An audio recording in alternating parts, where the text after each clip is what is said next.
నమస్తే ఫ్రెండ్స్. ఈరోజు మన వీడియోలో సోరియాసిస్ ఉండే పేషెంట్స్ కి ఇతర కాంప్లికేషన్స్ ఏవైనా రావచ్చా లేదా అన్న విషయాన్ని మనం తెలుసుకుందాం. సోరియాసిస్ అనేది ఒక దీర్ఘకాలికంగా వచ్చేటువంటి చర్మం సంబంధించిన ఒక వ్యాధి. దీంట్లో ముఖ్యంగా క్రానిక్ ఇన్ఫ్లమేషన్ అంటే శరీరగత వాపు అనేది ఎక్కువగా ఉండడం చూస్తూ ఉంటాం.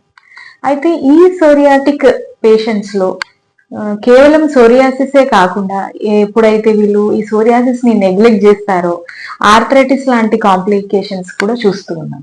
అయితే రీసెంట్ స్టడీస్ లో సోరియాసిస్ ఉండే పేషెంట్స్ కి ఎక్కువగా ఇతర వ్యాధులతో సంబంధం ఉన్నట్టుగా మనకు స్టడీస్ లో తేలింది. అందులో ముఖ్యంగా గుండె సంబంధిత వ్యాధులు అనేవి సోరియాసిస్ పేషెంట్స్ కి ఎక్కువగా వస్తున్నట్టు రీసెంట్ స్టడీస్ లో తేలింది.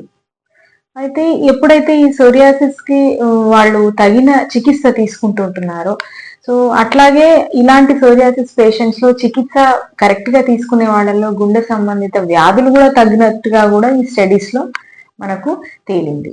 సో గుండె సంబంధిత వ్యాధులకు వచ్చేసరికి ఎథెరోస్క్లిరోసిస్ అంటే రక్తనాళాల్లో ప్లేక్స్ లాగా ఫామ్ అవడము, స్ట్రోక్ రావడము, మయోకార్డియల్ ఇన్ఫెక్షన్ ఇట్లాంటివి ఎక్కువగా చూస్తూ ఉన్నారు. ఇంతే కాకుండా లిపిడ్స్ ఎక్కువగా ఉండడం అంటే కొలెస్ట్రాల్ ఎక్కువగా ఉండడము, డిస్లిపిడేమియా అంటాం. ఇవన్నీ కూడా కాంప్లికేషన్స్ సోరియాటిక్ పేషెంట్స్ కి వస్తున్నట్టుగా రీసెంట్ స్టడీస్ లో తెలపడం జరిగింది.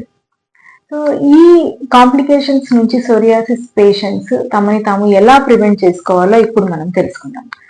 సో మొదటిగా చూసుకున్నట్టయితే ప్రాపర్ ట్రీట్మెంట్ తీసుకోవడం. అంటే సోరియాసిస్ కి ఎవరైతే ఖచ్చితంగా ప్రాపర్ ట్రీట్మెంట్ తీసుకుంటారో, సరైన చికిత్సా పద్ధతిని పాటిస్తారో వాళ్లకు ఆటోమేటిక్ గా సోరియాసిస్ తగ్గుతుంది. దాంతో పాటు వచ్చేటువంటి కాంప్లికేషన్స్ కూడా తగ్గుతూ వస్తాయి.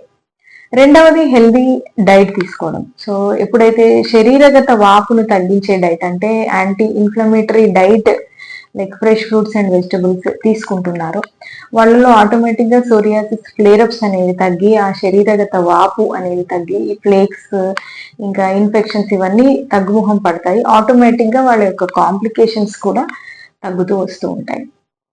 మూడవది రెగ్యులర్ ఎక్సర్సైజ్ చేయడం. రెగ్యులర్ ఎక్సర్సైజెస్ చేసే వాళ్ళలో బ్లడ్ సర్క్యులేషన్ అనేది పెరుగుతూ ఉంటుంది. సో తద్వారా హార్ట్ యొక్క హెల్త్ అనేది కూడా పెరుగుతూ ఉంటుంది. వీళ్ళలో ఇమ్యూన్ సిస్టమ్ కూడా బలంగా ఉండడం వల్ల సో ఇతరత్ర వ్యాధుల బారిన కూడా పడరు. సో సర్క్యులేటరీ సిస్టమ్ కూడా కరెక్ట్ గా ఉండడం వల్ల వీళ్ళలో కొలెస్ట్రాల్ కానివ్వండి, ఫ్యాట్స్ కానివ్వండి ఇవన్నీ కూడా తగ్గుముఖం బట్టి గుండె హెల్త్ అనేది ఆటోమేటిక్ గా పెరగడం అనేది చూస్తూ ఉంటాం. నాలుగవది లైక్ గుడ్ రిలాక్సేషన్ టెక్నిక్స్ పాటించడం. అంటే యోగా, మెడిటేషన్ లాంటివి పాటించడం.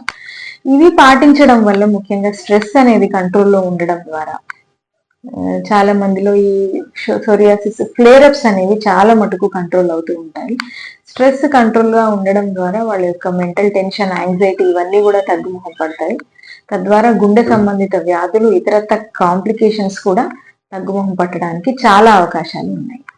సో ఇలాంటి స్టడీస్ ద్వారా సోరియాసిస్ పేషెంట్స్ లో ఇతర కాంప్లికేషన్స్ ఎలా వస్తాయి అనేది తెలుసుకున్నాం కదా. సో తప్పక సోరియాటిక్ పేషెంట్స్ అనేవాళ్ళు తగు జాగ్రత్తలు మరియు చికిత్స పాటిస్తూ ఈ యొక్క కాంప్లికేషన్స్ ని తగు సమయంలో ప్రివెంట్ చేసుకోగలని మా మనవి. ఈ వీడియో గనక మీకు నచ్చినట్టయితే తప్పక మా ఛానల్ని లైక్ చేయండి, సబ్స్క్రైబ్ చేయండి. మీకు ఇతరత్ర డౌట్స్ ఉంటే గనక మా కమెంట్ బాక్స్ లో కమెంట్ చేయండి. Thank you.